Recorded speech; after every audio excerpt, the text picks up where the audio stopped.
Thank you so much for coming. If you could just sit right there. Thank you. Now, I have to ask you this question. What would work be without Canvas?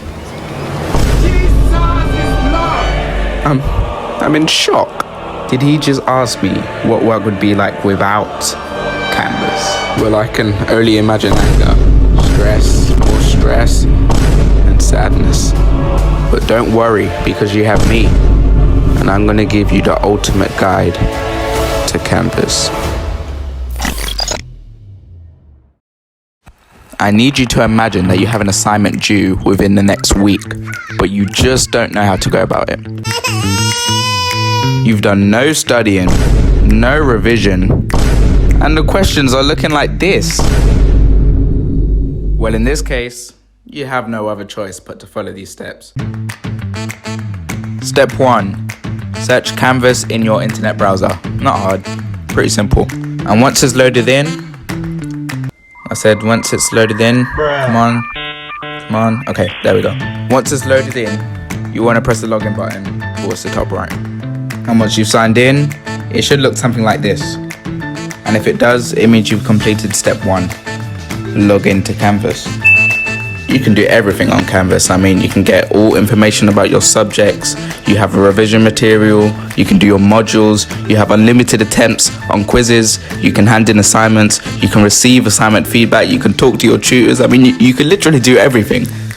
But in order to actually start working towards an assignment, you want to click on the correct subject and start on the modules. The modules will assist you along the course.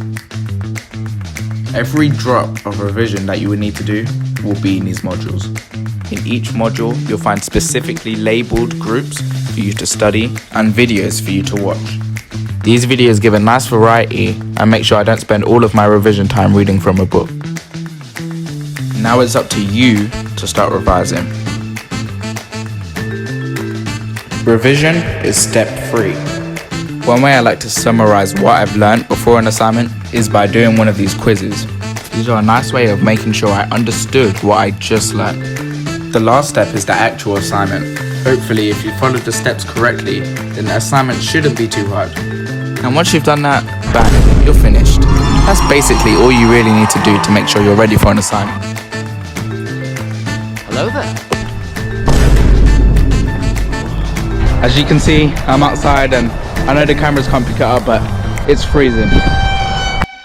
Pause. You're probably wondering why I'm even outside in the first place. And the reason I'm outside is because I'm going to be asking the public what they think about Canvas. Yeah? And as you can tell, it's extremely busy. I felt like I was searching for hours, but I finally found this one man sitting on this bench. What do you think of Wolsey Hall, my friend? When I was a young boy, I struggled so much with work. I wasn't organized, and I thought the teachers hated me. Then Wolsey Hall introduced me to Canvas. Canvas instantly turned me from this to this. Canvas made studying a lot easier, and the tutors provided by Wolsey Hall are lovely. Wow, so inspirational. And if you don't want to take my word for it, take this guy's word. So, just to summarize what we've learned, the steps to completing an assignment are: step 1, log on to Canvas. Step 2, do your modules. And step 3, revise and summarize what you've just learned. Now, this video was just to show how I use Canvas to complete my work with Wolsey Hall. But you don't absolutely have to follow these steps. You can follow your own steps and make your own rules on how you want to study. The greatest thing about Wolsey Hall for me is the freedom. The clips you're seeing now were filmed in the morning. This is because Wolsey Hall actually allows me to push my own timetable backwards to suit me. So even though my guide is great and works for me, I encourage you to create your own one.